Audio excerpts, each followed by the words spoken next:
शहजाद है, हर्षवर्धन है, अभय कुमार है, राजकुमार भाटी जी, पंकज शर्मा जी, रत्नाकर त्रिपाठी। पंकज शर्मा जी और शहजाद जी को जरा रख लीजिए बड़ी विंडोज में विदाउट ग्राफिक, 1 मिनट के लिए एक एक करके सवाल पूछ रहा हूं।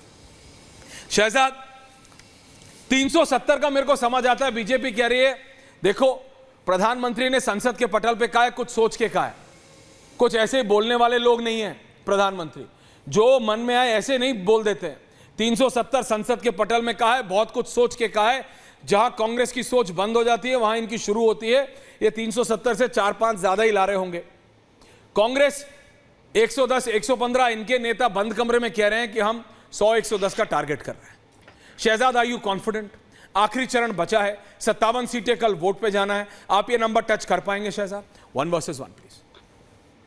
देखिए, मैं आपको बताता हूं कि इस नंबर के पीछे कारण क्या है। कारण ये है कि पिछले 10 वर्षों में एनडीए ने नरेंद्र मोदी जी के साथ मिशन और विजन के साथ देश के लिए काम किया है, और इसीलिए आपको बाकी सब तो छोड़ दीजिए, आज 30 वर्षों के बाद जो सोना हमने एक समय पर गिरवी रखा था, आज वो 1 लाख किलो सोना वापस देश में आ रहा है।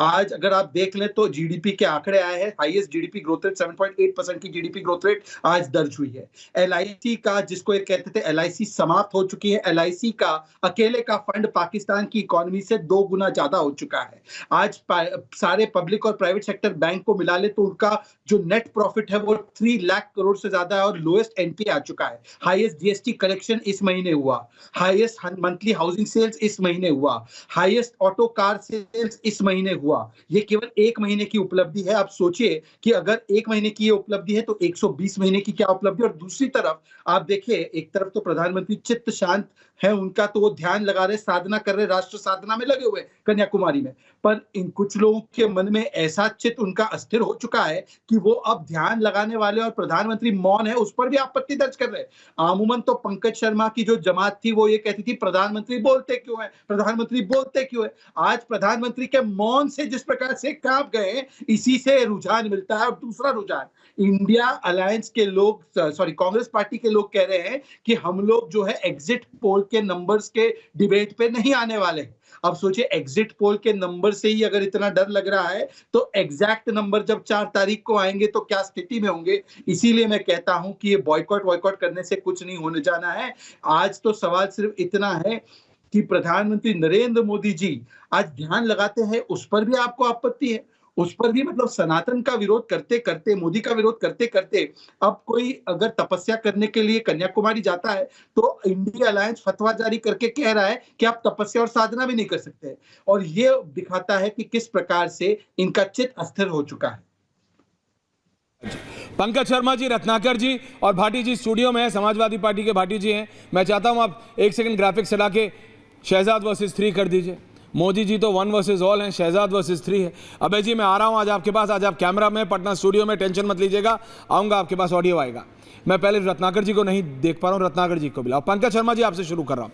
पंकज जी, मेरे को बताइए, ये आपके कांग्रेस पार्टी के राष्ट्रीय अध्यक्ष बोल रहे हैं 273 आ रही हैं। अगर 273 आ रही हैं तो आप एग्जिट पोल पे नहीं आ रहे।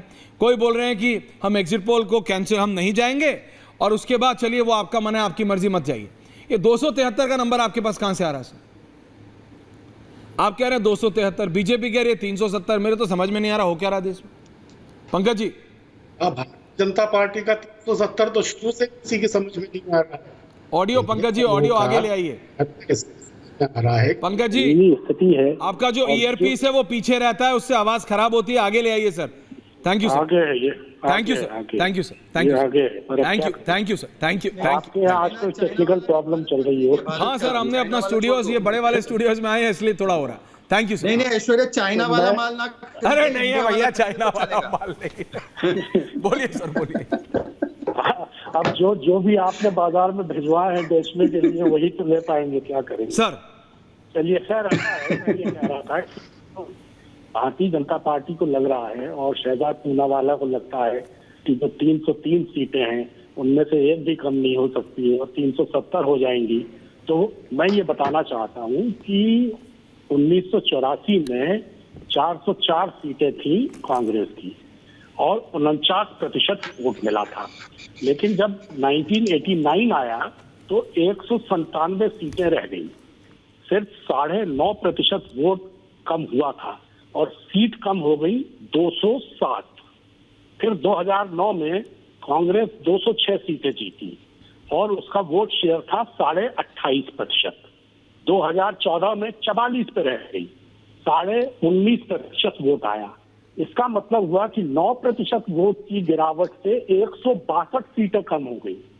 तो मतलब यह है कि 9.5 और 9% वोट कम हो जाए तो 100, 150, 200 सीटों का फर्क पड़ जाता है।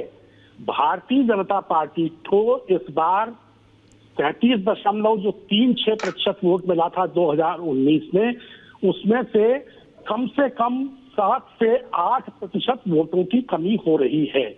इसलिए 370 तो छोड़िए, स्पष्ट बहुमत आ जाए ये बहुत बड़ी बात है। 210, 215 सीटें आएंगी। आपको लग रहा है 210 दोनों आए, 210, 215 आएंगी? शहजाद मैं आ रहा हूं। Shahzad okay okay, quick response Shahzad, quick response, उसके बाद मैं फिर बाकियों के पास जा रहा हूं। क्विक। आज मैं ऐश्वर्या जी, गरिमा जी से रिक्वेस्ट करूंगा कि इसी प्रकार के प्रिडिक्शन पंकज शर्मा जी ने जो किए थे मध्य प्रदेश, छत्तीसगढ़, राजस्थान के लिए, जरा एक बार शहजाद को विंडो से हटाइए गरिमा जी, और पंकज इन 3 महीने पहले और पंकज आज, इन दोनों का 2 विंडो जरा अच्छे से चलाइए तो पता चलेगा कि इनके जो आकलन सब चलेगा 4 तारीख को।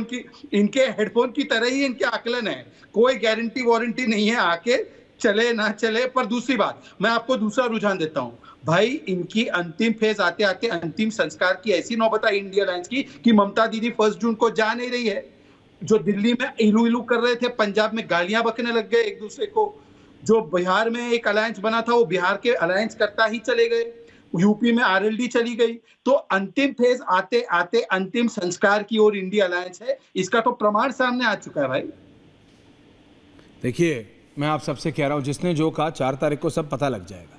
सबकी नहीं, उनकी नहीं, आपकी भी, मेरी भी, सबकी 4 तारीख को सबकी चला देंगे, कोई दिक्कत नहीं। लेकिन रत्नाकर जी आ रहा हूं, भाटी जी, अभी भी आपको लग रहा है आखिरी चरण बचा है, अब तो 57 सीटें हैं, लेकिन आपको अभी भी लगता है आप टक्कर देने की स्थिति में, रिवाइवल हो रहा है, बेहतर करेंगे पिछली बार से, वो एक अलग बात है, या आप इनको पछाड़ने की स्थिति में होंगे, वो एक अलग बात है।